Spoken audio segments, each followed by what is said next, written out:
নমস্কার বন্ধুরা, অর্পিতার হেসেলে আপনাদের স্বাগত। আমি আজকে আপনাদের দুধ শুক্তো রেসিপি শেয়ার করে দেখাবো। তার জন্য সবজি যেটা নিয়েছি, সজনে, উচ্ছে, বেগুন, কাঁচকলা, আলু আর পেঁপে। এই সমস্ত সবজিগুলো দিয়ে আমি শুক্তো রান্না করব আজকে। আর নিয়েছি বড়ি। এই বড়িগুলো আমাদের বাড়িতে তৈরি করা।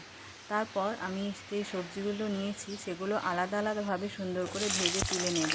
তো প্রথমেই কড়াইতে সর্ষের তেল দিয়ে তার মধ্যে বেগুনগুলো দিয়ে দিলাম।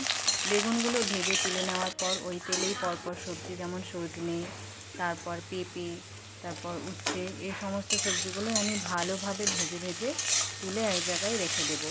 তারপর সবজিগুলো যখন ভাজা হয়ে যাবে তখন ওই কড়াইতেই সামান্য তেলে বড়িগুলো ভেজে তুলে নিতে হবে। বড়িগুলো হালকা করে ভাজলেই হবে। তারপর বড়ি ভাজাও কমপ্লিট, আর এইদিকে আমার সমস্ত সবজি ভাজাও কমপ্লিট। দেখুন, এই শুক্তোটা খেতে অনেকেই ভালোবাসে, আমার তো খুবই ভালো লাগে।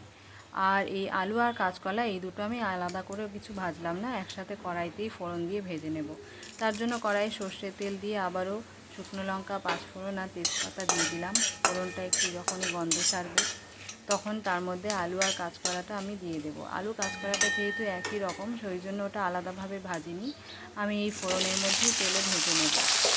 তারপর আলু আর কাঁচকলাটা সুন্দরভাবে হালকা লাল লাল করে ভেজে নিতে হবে। এই শুক্তোটা অনেক বিয়েবাড়ি, অনুষ্ঠান বাড়িতেই এই শুক্তোটা হয়। আমারও খেতে খুব ভালো লাগে। এই শুক্তো দিয়ে আমি পুরো ভাত খেয়ে নিতে পারি। তারপর যখন আলু কাঁচকলাটা হালকা ভাজা হয়ে আসবে তখন তার মধ্যে দিয়ে দিতে হবে স্বাদ মতো নুন আর স্বাদ মতো হলুদ। সেটা দিয়ে আবারও ভালোভাবে নেড়ে চেড়ে নিতে হবে আলু আর কাঁচকলাটা। তার মধ্যে আবার বাকি ভেজে রাখা সবজিগুলো দিয়ে দিতে হবে। সবজিগুলো দিয়ে দেওয়া হয়ে গেলে সেটাকে আরও ভালোভাবে ভেজে নিতে হবে। তারপরে ভাজা হয়ে গেলে তার মধ্যে দিয়ে নিতে হবে আদা জিরে বাটা। আমি অল্প পরিমাণে আদা জিরে বাটা দিলাম। তারপর মশলাটা কষানোর জন্য ওতে সামান্য পরিমাণে একটু জল দিয়ে দিতে হবে, আর ভালো করে কষাতে হবে এই সবজিটা। একটু জল দিলাম কারণ সবজিগুলোতেও সেদ্ধ হতে হবে।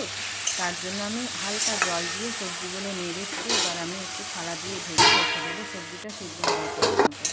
এবার সবজিটা যখন সেদ্ধ হয়ে আসবে তার মধ্যে আমি আগে থেকে পোস্ত আর কাঁচা লঙ্কা বেটে রেখেছিলাম, সেই পোস্ত বাটাটা শুক্তোর মধ্যে দিয়ে দেব। তারপর ভালো করে সেটা মিশিয়ে নেব।